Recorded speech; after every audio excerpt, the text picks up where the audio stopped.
All right, welcome into Ethan Skolnick's starting 9. I don't know. What time is it? 9:09 here on the 5 Reasons Sports YouTube channel. You can follow me at Ethan J. Skolnick and at 5 Reasons Sports. You can also catch all of our episodes on the YouTube channel after we finish them. So if you want to catch the episode that I did yesterday on the Miami Heat with Sean Rochester, broke down their first preseason game, kind of where they go from here. Also, check out 5 on the Floor. As always, 3 yards per carry, 5 rings Kane, Shula Bowl, and the rest of the podcasts on the 5 Reasons Sports Network. Today, we're going to talk Dolphins. We're going to have Kai Chisholm here to discuss what their biggest issue is, whether it's coaching or whether it's talent. I was interested by a poll that I put up on what people pick, because I think when they're mentioning coaching, they're not necessarily talking about one person. They're talking about the entire process right now and the entire coaching staff. But before we get to that, I want to tell you about another great sponsor of the 5 Reasons Sports Network, and one we're going to be transitioning with here a little bit, Underdog Fantasy. Underdog Fantasy, we've been doing the football stuff with them. You can still do that. Of course, you got the games coming up this weekend. Not sure that you really want to watch that Dolphins-Bucks game. It's a 10-point spread right now. But you can bet. I wouldn't say bet. You can play on Underdog Fantasy any way you want. So you can draft your own teams just for 1 week. You can do up, downs. And here's the great thing about this. When you set something in Underdog Fantasy, you don't have to go back and keep playing around with it on waivers and all the rest of that and paying attention to like some running back who may get a few carries. No, you do it, you set it, you forget it. Okay. And that's Underdog Fantasy. UnderdogFantasy.com is where you go. Download the app. Also, here's a great thing. 5RSN. With that code, you'll end up getting $25 bonus to play with. So they've got some games that they're just $5. So get the free $25 and just start playing. Go to Underdog Fantasy, use the code 5RSN. All right, the Miami Dolphins. And I know some people are like, well, why would you talk about them today? Like, I'm in a good mood. I feel like Twitter was different yesterday because it came after a Heat game. So everybody who's on, Miami sports Twitter was juiced. Now, Miami sports Twitter is an interesting thing, okay? Because there is crossover, of course. I mean, people who grew up in this town or in this area, if you like one team, you tend to like the others. But also over the years, there's been kind of this sibling rivalry, sort of jealousy going on between the two top teams in town. And the jealousy is all one way. So the Dolphins obviously have suffered for more than 2 decades while the Heat have flourished. And so as a result of that, there are a lot of people who are just Heat fans or just Dolphin fans because they were Dolphin fans. They never really got into the Heat, and they kind of became resentful that the Heat, got all the shine, got all the stars. Biggest stars in the world came through here. Shaq, LeBron, Dwayne, etc. Whereas with the Dolphins, you got Brian Hartline. So for 25, no offense to Brian Hartline, but it's just the first name that popped into my head. 25 years of this, okay? The Heat carrying this town in a way that very few teams around the country carry towns. Like when I mentioned this on Twitter, I was, throwing out there, I said, what other city? I mean, you can't count San Antonio. There's one team, okay? I mean, I'm not going to count the surrounding Texas teams. Texas is huge. It's the size of like a large country. But when I threw this out there, I'm like, what town has one team carried for so long? Like in LA, okay, yeah, the Dodgers have been really good, but, so have the Lakers. So have the Kings at times. Detroit, nobody's really carrying them lately. Lions have been bad. Pistons carried for a while, but the Red Wings carried for a while. And at the time, there were 2 really competitive teams, championship level teams. But the one that was mentioned to me was New York. They're like, well, the Yankees have carried there. Okay, and I'm from New York. I know the whole dynamic there. When you grew up in New York, when I grew up in New York, which was a long time ago, late 70s, early 80s, you could kind of like 2 football teams because they were based in New Jersey anyway. Well, the Jets went out to New Jersey. They started at Shea. But you could kind of like 2 baseball teams. Not a lot of people did. I did. And obviously there was one basketball team. I mean, the Nets didn't count at that stage. Okay. But you couldn't like 2 hockey teams. You were not allowed to like the Islanders and the Rangers. I was an Islander fan. I chose my friends based on Islanders and Rangers, basically. I didn't like Ranger fans at all because I lived on the island. But In New York, there are basically what, 7 teams, right? And I don't know if you're going to count the Devils. 7 teams. And of those 7 teams, good morning, Big Dan.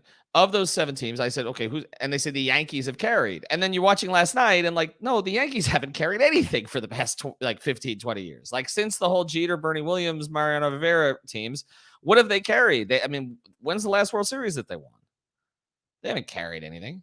They've been better than some of the others. The Giants have had probably higher moments than the Yankees have over the past, 15 years, I guess. But they've also had a lot of down moments. The Jets, the Knicks, I mean, not counting last year, have been a bleep show. Yes, many. And so, like, what town has one team carried like the Heat have carried here? And so I'm on Twitter yesterday, and everybody, like I said, there's this better feeling on Twitter, on Miami sports Twitter. There's also, you can sense it, like the Dolphin, like Twitter, they're at each other's throats right now. And they're jealous of the fact that the Heat are more competitive and all the rest of this stuff, but they're at each other's throats. And basically, like, this has devolved into what every Dolphin season devolves into pretty much, except for what? Last year, 2016 and 2008. Okay. If you going all the way back, the last 20 plus years, which is that, okay, who's to blame for this mess? That's basically what every Dolphin season becomes. It's like, it just depends on the week, right? Sometimes it's week 3, sometimes it's week 6, sometimes it's week 10. Who's to blame for this mess?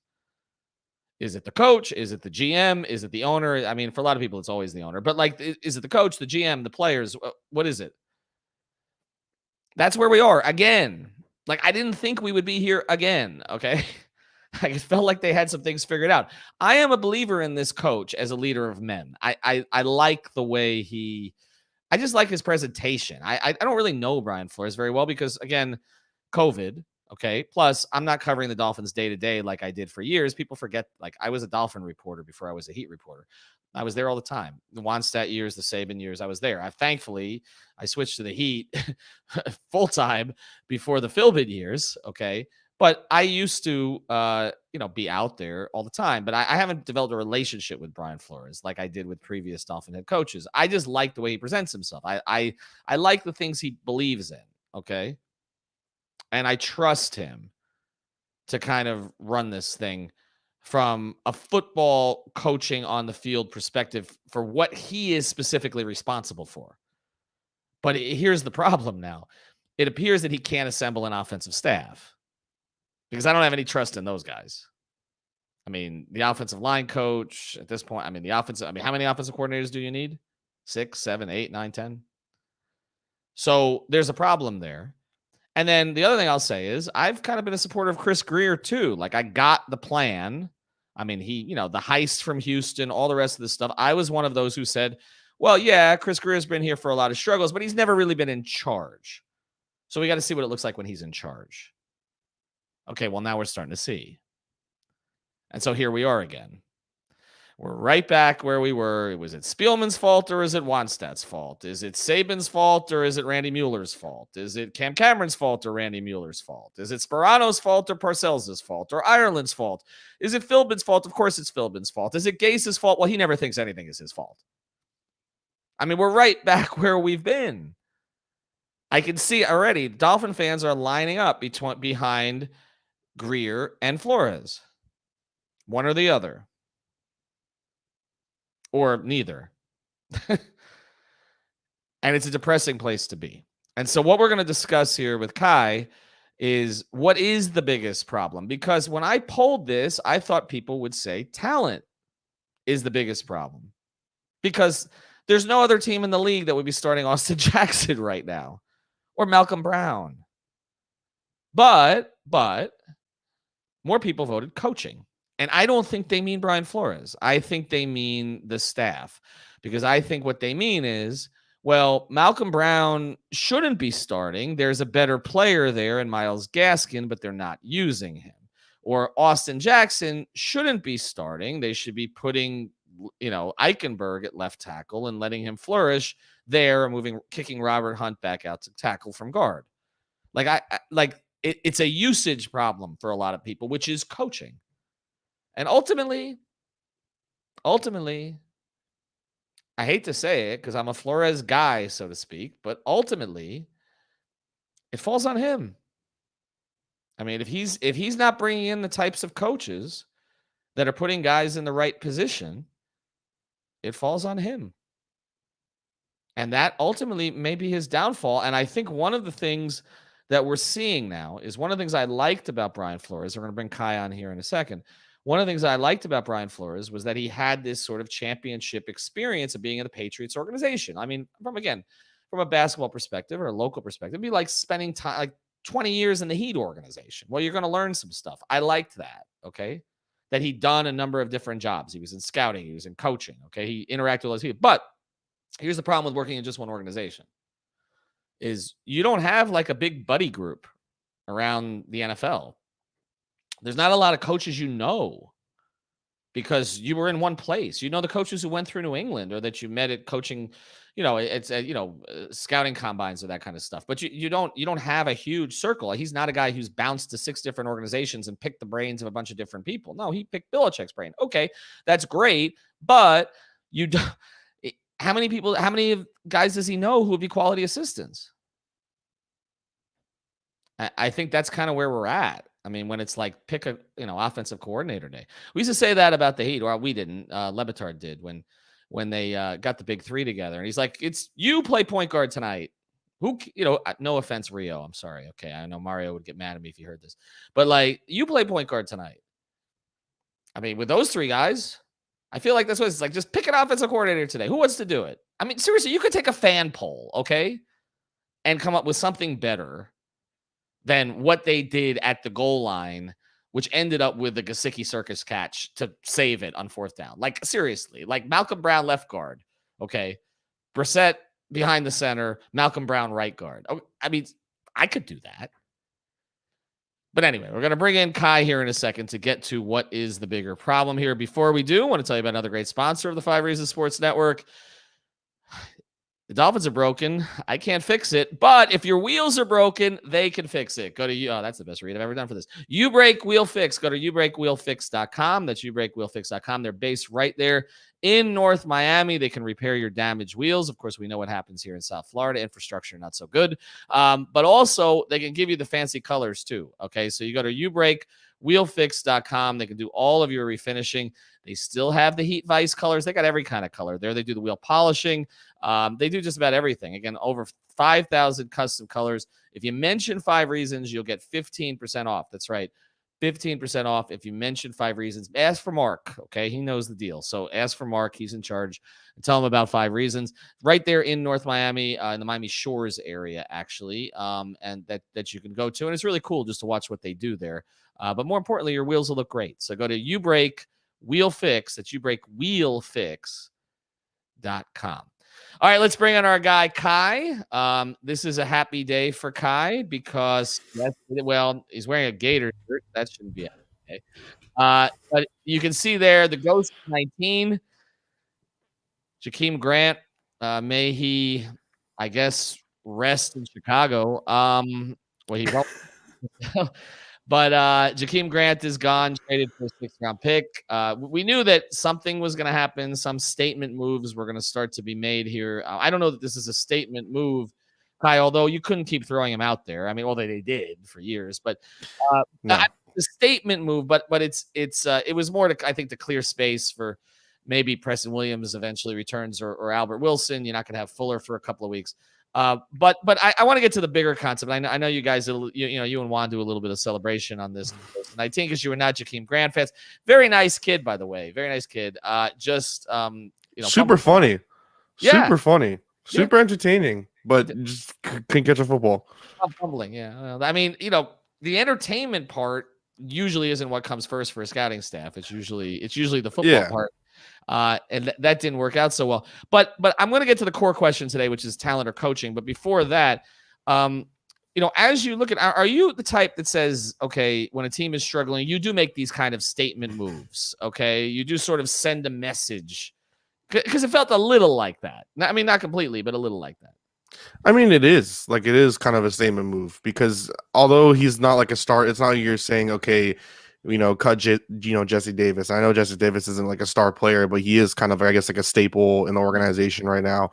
So it's not like you're cutting someone who's as valuable to them with like quotation marks as Jesse Davis is, but you are cutting an all pro, like being realistic. And I know like so many people were getting so upset because on the graphic I made a couple weeks ago, I said that Jakeem Grant was a hit for a pick, and I still think that because I still think that he was an all pro returner. He gave you back a great return for your investment that you had, which was I think he was a 6th-round pick or a 5th-round pick. Like he was a hit. He just couldn't get to football, and for the money that they were paying him, before the restructure, it didn't make any sense. And obviously, it got reported that they were trying to trade him to Carolina, and that didn't go through. And then now you trade him to the Bears. I mean, it's just, I think that in and of itself makes sense. And then after the fumble, something that you expected out of maybe Jalen Waddle, out of Noah Igbenogany, guys who aren't returning punts right now, guys who aren't returning kicks right now, but you're not expecting that out of an all-pro. And for him to fumble at that moment in that game was over the second that he fumbled. Like that was it. No coming back at that point. And now that is a statement because you're saying, look, this guy might be an all pro. This guy might be our starter. This guy might be someone who can flip a game on its side in like just randomly, but it doesn't matter. You got to do your job and you got to do it the way that you're getting paid to do it. And now he's gone. And for the Bears, maybe he'll do a little bit of something. We know it's not going to be catching football, but like it was a statement to kind of say like it is one of those things. Now, I do think that they should trade for an offensive lineman or try to do something different as well, but it was a little bit of a statement in the sense of this is a starter, this is someone who's very valuable to the team, and they just said, all right, pack your bags and go to Chicago. Well, and your point about, they got good value out of it. I mean, the reality is they got much better value out of, and again, not exactly the same regime in everybody in the front office, but they got better value out of that 6th-round pick than they've been getting out of some first-round picks lately. So actually, there's no look when you get 5 years of production and some of the highlights that Jakeem Grant produced. I mean, that is in the NFL that at a 6th-round draft slot. I mean, you did something. I mean, a lot of 6th-round picks don't even make it through camp. So that one's fine. But let's transition here to the other thing, because I was a little bit surprised when I polled it that I said, what's the biggest problem, talent or coaching? That 74%, we had a lot of votes on that poll, said coaching, which I think is an interesting flip, because I think if you look back to the first 2 years of the Flores regime, and you would say, what has worked better here over the first 2 years? You would say coaching over talent, that Flores had overachieved with those two rosters. I think more so with the first roster, which was a bleep show. Okay. Even both, but yeah, that first one getting both, 5 wins, right? Is insane. Right.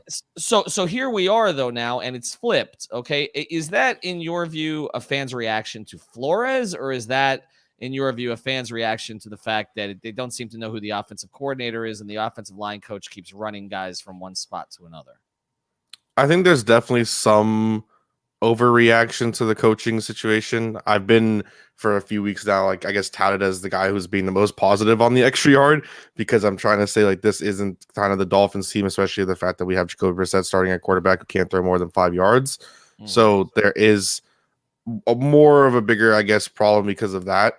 But I have been the one that's kind of been a little bit more positive and not on the immediately fire Brian Flores and get rid of everybody and do the whole song and dance, I guess, for that situation. But I mean, he definitely needs to be criticized. And I know that you remember, and all Dolphins fans remember, that when Adam Gase was here, we were always talking about stubbornness, that he was too stubborn to give up play calling. And he was like, it was always the thing. Adam Gase is a good NFL head coach, but he's too stubborn to give up play calling. He's calling bad plays. He can't hire a defensive coordinator. And it was just a bad situation. You're not willing to give up calling plays. You're not willing to budge a little bit. You're being way too stubborn. And now he's coaching. He's an offensive coordinator for some high school coach somewhere in the Midwest. Like that's what Adam Gase is doing right now. And Brian Flores, although as talented as he is and as smart as he is, and I think as great of a coach that he is, a head coach of this team, he's just can't pick offensive coordinators. And instead of going outside of the organization and going out there and taking a chance on some of these guys, you let a Bill O'Brien go back to Alabama. Like you let certain guys slip and go other like places or stay and make lateral moves. Like it made no sense from the jump to do this co-offensive coordinator stuff. And especially if Charlie Fry is calling the plays, who cares? Just fire the two of them then. if Charlie Fry is calling plays, if that's the situation, if that is true, which for whatever reason he wants to keep it a secret, I truthfully have no idea. Right. Like, then fire the 2 co-offensive coordinators. What'd you hire them for? Like, I know that they're both good at their respective positions, but you're not going to tell them, okay, you're going to be running back coach only now, and you're going to be a tight end coach only now, and Charlie Fry's going to be the offensive coordinator and the quarterback coach. It's like they're not going to just be like, yeah, you know what, that's fine. So you're going to have to get rid of both of them. It just doesn't make any sense. And I think the frustration from fans is coming from the fact that they know that he can't hire offensive coordinators. He fired an offensive coordinator because the system was too complex. It's how is that what you're in the NFL? You're firing an offensive coordinator because it was too complex for young players to learn. Like that, just I guess I get it. And the problem with that one, Kai, is that's the only. Again, that came from the New England circle, which is the only circle that Brian Flores has really been in the NFL. Right. So it's like, your hope was he was going to bring in, at the very least, the best possible assistants from there who were waiting to be elevated in New England, but hadn't gotten a shot yet because somebody else was ahead of them. So he kind of does that with O'Shea. And like you said, then it kind of blows up. And then you go back in time to Chan Gailey, literally and figuratively. I mean, the last guy to win a playoff game as offensive coordinator back in, December of 2000. And you go back there and he's not into it. He's set in his ways at this point. And you're not going to get creativity there. I'm with you. I mean, I don't think he would fire both guys. I think he would probably just demote them and take away officially, but I don't think he'll tell us. Yeah, that's the thing. Like, I think that they've made part of the problem, Kai, is that these organizations, and the Dolphins have been kind of this way for years, depending on the regime. Okay. They were very open during the Wannstedt years. The Saban years obviously shut it down. Okay. Then you just kind of go from there. Then Parcells comes in a little bit after that. We know his approach. But the Dolphins, take this secretive, kind of us against the world adversarial posture towards the media, and to a certain degree in that way towards the fan base, like, because they don't, the information flow and all the rest of that stuff. And so, now is when it backfires, because now it looks ridiculous, because it's like, I don't know if Brian Flores is not saying who his offensive coordinator is because, who his true offensive coordinator is, because he doesn't want to give away, precious information, because that's typically the way they operate, or because he just doesn't want us to be able to blame anybody. Like it could be either. But either way, at this point, it just looks ridiculous. Like, I mean, if things are not working, then secrecy about them just makes you look more incompetent. And I think that's kind of what's happened here. But let's get to the talent issue here real quick. And well, actually, before we do, I just want to mention up top, go to BetUS. I should have mentioned that earlier. Go to betus.com, use the code 5 FIVE. That's where you could place your bets on the Dolphins Bucks game for this weekend. The Dolphins, by the way, are 10-point underdogs this week, and I have a feeling that they're going to win that game. Well, we're going to talk about that. I do have a feeling that number may climb a little bit, though, as we go forward. BetUS is a great place to play because they have the live betting. They got the casino. They got, look, if you play the horses, you could do that too. They got esports. They've got everything. So go to betus.com. Use the code word 5 FIVE. Here's the best part. You get 125% on your money. They don't have a ton of rollovers, so it's not like you're playing from now until the end of time to get the additional bonus money there. So use the code 5 FIVE. A bet that I like, and I played it the other day. Tyler Hero 16-1 for sixth man of the year. I don't know if it's still 16-1. I feel like a lot of people played it after I placed my bet the other day. It was 25-1, by the way. So throw $25 down and win 400, because I think that may actually happen. But talent problem or coaching problem? Let's cycle back to that. Is this a talented football team? Is this a, because we talk about talent? Yeah, I would say yes. Yeah. Okay. Go ahead. I would say, and I would say that it is a talented football team. I think you have one of the most respectful wide receiver rooms in the NFL, especially if Will Fuller is healthy. And the unfortunate part is he tried diving for a ball, and that's what broke his finger, and the ball was nowhere near him. But right. I think you do have a very good wide receiver room. I think that and people have been saying, oh, what has Tua showed us? Well, Tua showed you that he's going to keep you in a game like the Colts. He's going to keep you in a game. Right. At least the game that we saw this year against the Raiders, he's going to keep you in that game. it's not going to be as bad, I think. And I do want to give Jacoby Brissett credit because he did a lot of stuff that, kept the Dolphins in the game as well. But that was later in the game and not early on in the game. And you would want consistency. And I think the defensive side of the ball is extremely talented. Now, like in the run game, you are missing Raekwon Davis. Like I think it is a very talented team. So I think that coaching right now has to be the issue. But I think also a lot of it's just, I think it all goes back to the coaching. But at the same time, it's just like how can you sit there and get mad at the defense consistently for giving up points when I think Alfredo even tweeted out they're about to have a full NFL game played, time of possession like on the field by week 5. Yep. And the offense isn't doing anything. If the offense can't sustain a 6, 7, 8 minute drive, what are you expecting out of the defense? They just can't sustain anything. At some point, especially if you're playing in Miami, we all know the heat. Like it's gonna wear down on you. It doesn't matter where you are. So yeah, I think that there's things that the defense should be, getting a little bit, I guess, criticized for. But I think it is an offensive thing, and I think the offensive side has to do with the coaching 100%. And then Jacoby Brissett starting right now. So that's the bigger issue. But also that was an organizational decision. I mean, I think most of us looked at the Jacoby Brissett, acquisition as a positive in the sense that, okay, you've got a guy who has started in the league and has won games in the league, but at the same time is not going to create the kind of waves that the Fitzpatrick thing would have if he'd been here for another year. So I think that most of us kind of thought, okay, they kind of, they towed the line there and they got the right guy. I just didn't realize he can't throw. I mean, I guess I didn't watch him enough with the Colts, but I mean, you're right. After 5 feet, it's like it's a spray gun. Like you have no idea where it's going, and not even 5 yards. I don't really. And it's what's interesting about that is, so obviously we had the Indianapolis reporters here, and I know all 3 guys. Steve Holder used to work down here for years. Mike Wells covered the Pacers, got to know him during playoff series, and then Bob Kravitz, their longtime columnist up there. And all 3 of them were like, take the under in this game because we've seen Jacoby. And so that, I mean, they watched him play up close and they kind of knew. The funny thing about that game was it ended up going over. I don't know how that happened, but yeah, fumbles and etc. Yeah, fumbles. Yeah, just like crazy. Yeah, Jakeem Grant fumbling, right, and other stuff along those lines. And then the mad scramble to come back at the end. But I do think that if you take a look at that decision, I thought it made sense at the time. So there are things they've done that I've thought have made sense that just haven't worked out. But before we close here, so you like their chances in Tampa? So I said it last night, and some people thought I was crazy, but I think. And I was talking to Alfredo Arteaga about it as well, because I truthfully think that this is what's going to happen. So the Dolphins are going to be probably like 14-point underdogs this weekend, or like 12 or 11. They're going to go into Tampa for whatever reason possible, especially considering Tampa's issues right now with injuries, the fact that they didn't look that good against the Patriots. I know the circumstances. It's a different game. It's a different atmosphere. You can't really kind of put too much on that.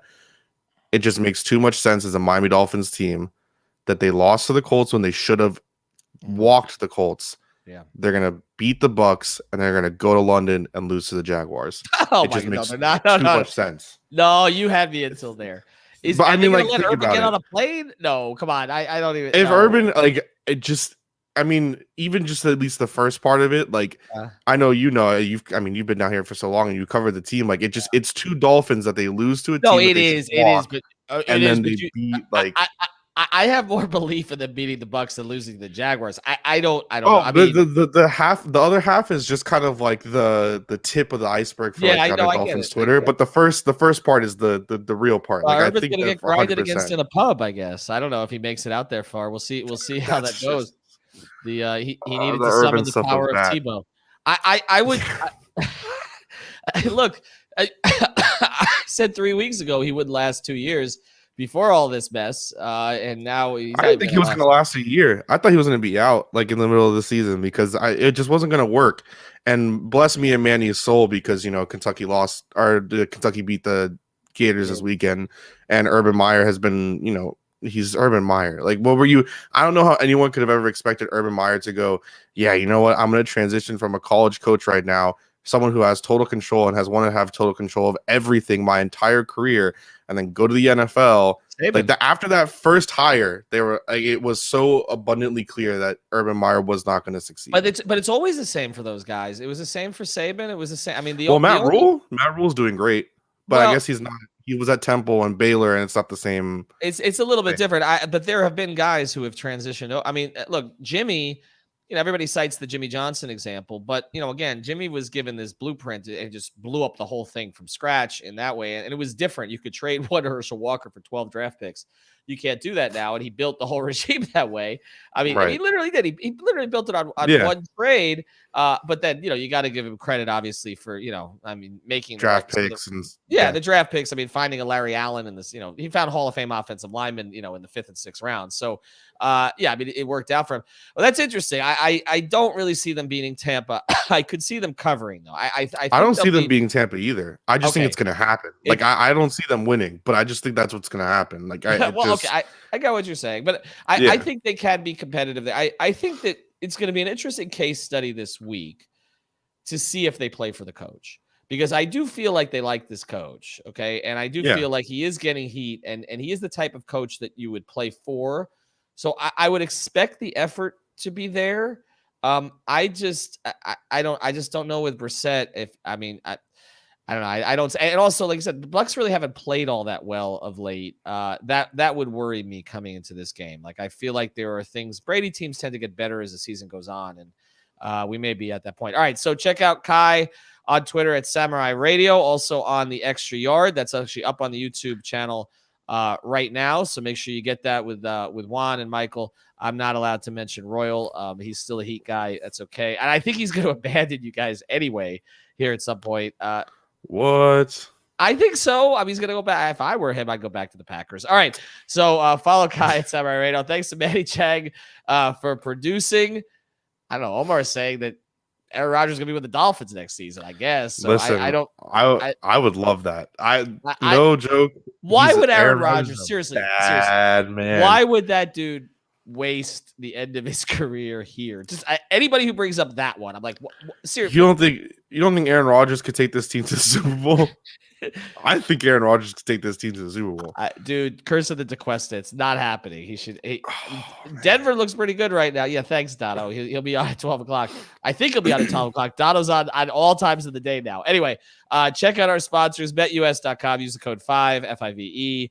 Underdogsports.com, underdogfantasy.com, I should say. Use the code 5RSN. And, of course, our friends over at Ubreak Wheel Fix. Thank you, Kai. Appreciate it. Thank you.